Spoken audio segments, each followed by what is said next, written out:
मैं उस दिन घर पर ही थी जब मीना मेरे घर आई। मैं खुशी, एक सिंपल सी लड़की, पेशे से अध्यापिका और लेखिका भी। मैं काशी की रहने वाली हूँ। काशी, शिव की नगरी, जहाँ पर महादेव खुद विराजमान है। वही काशी जहाँ पर लोग अक्सर मरने की इच्छा रखते हैं। मैंने वहाँ से जीना शुरू किया है।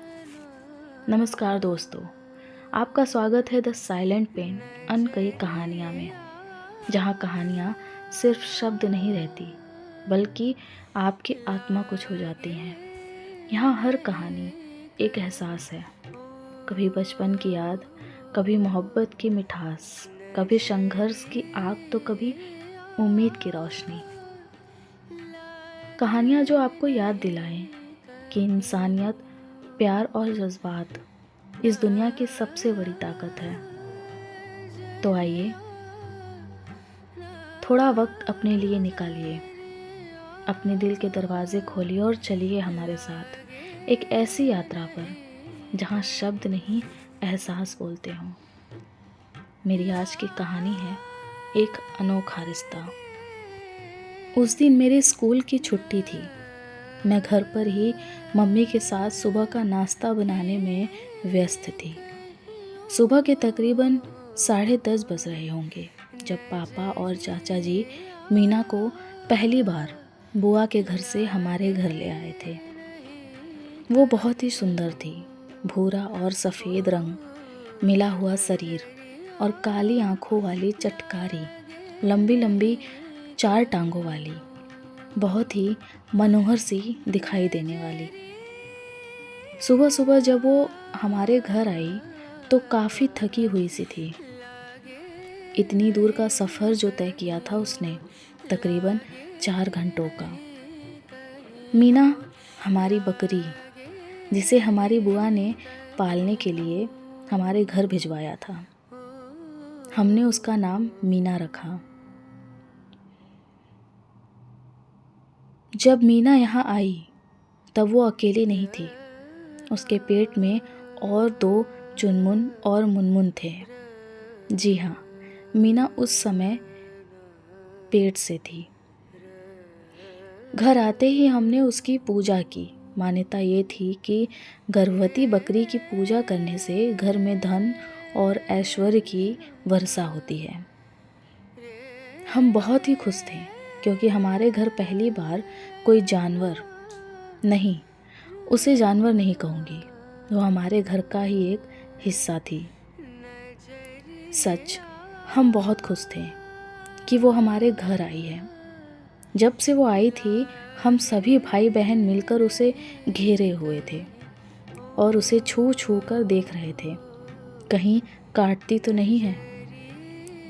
लेकिन मीना बहुत ही समझदार थी और सीधी सादी भी। छोटे छोटे बच्चे भी उसके साथ खेलते थे। उसे देखकर ऐसा लग रहा था जैसे वो बहुत भूखी है। हमने तुरंत मीना के लिए चारा मंगवाया और बची हुई रोटियां भी उसे खिलाईं। माँ ने मुझसे कहा कि खुशी जाकर मीना को ये रोटियां खिला दे, मगर मुझे थोड़ा डर भी लग रहा था क्योंकि उस दिन से पहले मेरे घर किसी ने भी किसी भी जानवर को पाला नहीं था। डरते डरते मैं मीना के पास गई और उसके सामने पानी और रोटी की थाल रख दी। मीना ने इस तरह अपनी मुंडी हिलाई कि मानो जैसे वो मुझे धन्यवाद बोल रही हो।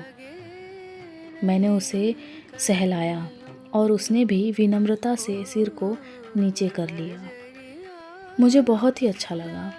अब हर दिन मैं उसे चारा खिलाने, पानी पिलाने लगी। कुछ दिनों बाद ही मीना ने आधी रात को तकरीबन 2-2:30 बजे 2 बच्चों को जन्म दिया। हम उन छोटे छोटे बच्चों को देखकर बहुत खुश हुए। उसमें से एक बिल्कुल संगमरमर सा सफ़ेद मेमना, जिसका नाम मैंने चुनमुन रखा, और दूसरी बहुत प्यारी, बिल्कुल अपनी माँ पर गई, भूरी रंग की मेमनी, यानी लड़की। उसका नाम मैंने मुनमुन रखा। मीना उन दोनों को जन्म देते ही चाटने लगी, जैसे बहुत पीड़ा और दर्द से जन्म देने के बाद एक माँ अपने बच्चे को प्यार करती है, बिल्कुल उसी तरह। सुबह तड़के ही बड़ी माँ उन दोनों को देखने आई, जो मेरे घर में थोड़ी ही दूरी पर रहती थी। उन्होंने ही बताया कि जब तक ये छोटे हैं तब तक इन्हें संभाल कर रखना होगा। ठंड का भी मौसम चल रहा था। बड़ी माँ के कहने पर हमने मीना के घर में पूरी व्यवस्था की, जैसे आग जलाई, रज़ाई में तीनों को ढक कर रखा। माँ ने मीना के लिए काढ़ा और अछवानी भी बनाई। उसी बहाने हमने भी मेवे की अछवानी चखी। मैं दोनों नन्हे बच्चों के साथ बहुत खेलती थी।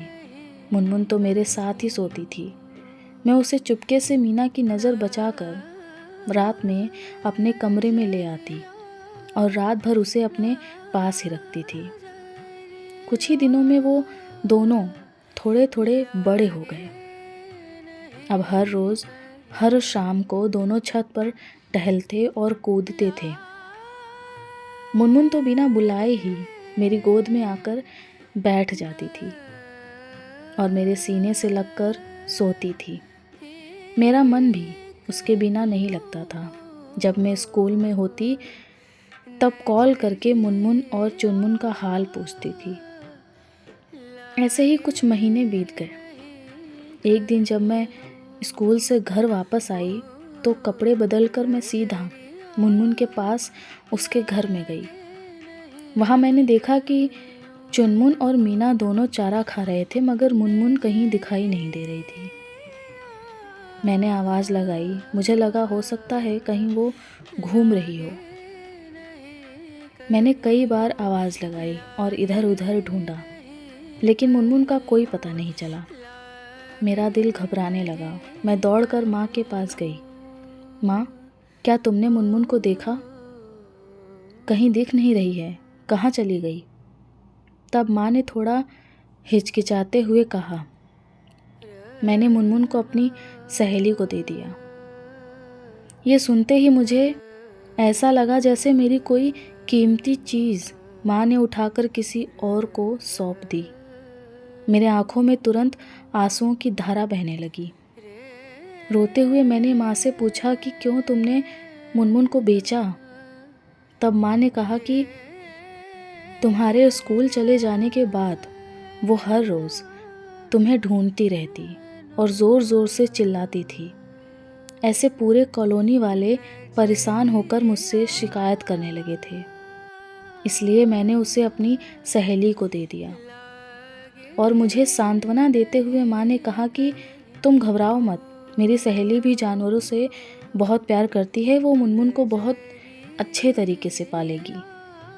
तुम चाहो तो कभी कभी जाकर उससे मिल भी सकती हो।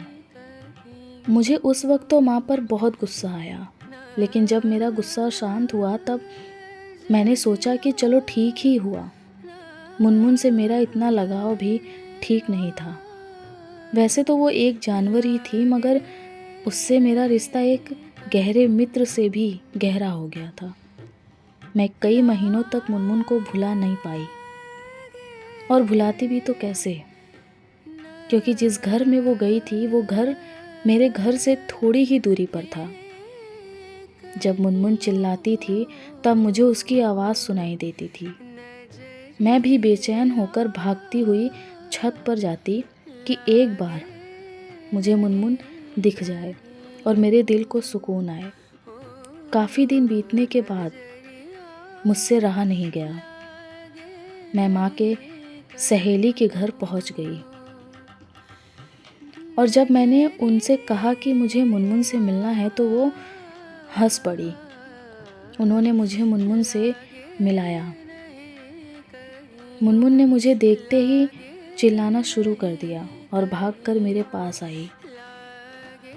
मेरे आंखों से आंसू आने लगे और मैंने उसे अपने गोद में उठा लिया। पूरा दिन मैं उसके साथ रही। शाम हो चुकी थी, घर भी आना था और मैं बड़ी ही मुश्किल से मुनमुन को छोड़कर वापस घर आ पाई। इसी उम्मीद से कि आंटी के घर वो सुरक्षित रहेगी। आंटी ने भी मुझे सांत्वना दिया कि मैं मुनमुन का बहुत अच्छे से ख्याल रखूंगी, तुम बिल्कुल भी फिक्र मत करना। मगर दिल है कि उसके बिना लग ही नहीं रहा था, और वो भी दिन रात चिल्लाया करती थी, मानो किसी को पुकार रही हो। आंटी ने भी कहा कि ना जाने क्यों मुनमुन सुबह से शाम तक इतना चिल्लाती है, हर समय बस चीखती ही रहती है। हम समय समय पर खाना पानी उसे देते हैं, फिर भी वो नाहक बस चिल्लाती रहती है। मैंने कहा कि आप उसका अच्छे से ख्याल रखिए और उसे बांध कर मत रखिए, क्योंकि हम कभी बांध कर नहीं रखते थे। आंटी ने कहा कि अच्छा ठीक है, मैं इसे बांध कर आज के बाद से नहीं रखूंगी।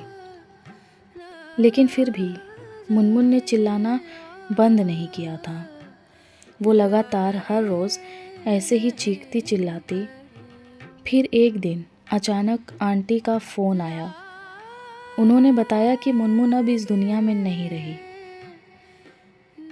उसके गले से सूजन आ जाने के कारण वो कुछ भी खा पी नहीं पा रही। भूख और दर्द से वो परेशान होकर अपना दम तोड़ दी। आंटी ये कहकर रोने लगी। ये सुनते ही सभी की आंखों में आंसू आ गए। मेरा तो विश्वास ही चूर चूर हो गया। जो मैंने सोचा था कि मुनमुन उनके घर सुरक्षित रहेगी, उस रात मेरी आंखों से आंसू रुक ही नहीं रहे थे। मेरी आंखें रोते रोते सूज गई थी। मैं कई रात सो न सकी। जैसे ही शाम होती मुझे मुनमुन की याद सताने लगती थी। ऐसा लगता जैसे वो चिल्ला रही हो। उसकी आवाज़ मेरे कानों तक आने लगती तो मैं तुरंत दौड़कर छत पर जाती, और फिर मुझे याद आता कि वो तो अब इस दुनिया में ही नहीं है। तब मेरे सीने के पास ऐसा दर्द उठता जैसे कोई सुई चुभो रहा हो। मैं बहुत रोती और खुद को कोसती इसलिए क्योंकि इन सब बातों का जिम्मेदार कहीं न कहीं मैं खुद को मान रही थी कि काश मैंने मुनमुन से इतना लगाव नहीं रखा होता, तो वो कहीं भी किसी के साथ भी रह लेती और फलस्वरूप आज वो जीवित होती। आज भी जब मुनमुन का चेहरा मेरे आंखों के सामने आता है तो मेरी आंखें भर आती हैं, दिल में दर्द सा होने लगता है। तभी से मैंने कसम खाई कि उस दिन के बाद मैं कभी भी बकरियां नहीं पालूंगी। बकरियां ही क्या, मैं कोई भी जानवर नहीं पालूंगी। मुनमुन और मेरा रिश्ता मेरी ज़िंदगी का सबसे अनमोल रिश्ता था। एक जानवर के साथ इतना लगाव और प्रेम हो जाएगा मैंने सोचा भी नहीं था। लोग कहते तो हैं कि वो किसी इंसान के बिना रह नहीं पाएंगे और मर जाएंगे, लेकिन मुनमुन ने ये साबित कर दिया। वो मेरे बिना जिंदा नहीं रह पाई। प्रेम और लगाव क्या होता है, ये एक बेजुबान जानवर ने मुझे बखूबी समझाया, और उसके प्रति मेरा भी स्नेह सबसे ज़्यादा रहेगा। तुम मुझे हमेशा याद रहोगी मुनमुन। उम्मीद करती हूँ तुम्हें ईश्वर से जो भी ज़िंदगी मिली हो वो बहुत खूबसूरत हो, और तुम्हारी दोस्ती मैं कभी नहीं भूलूंगी।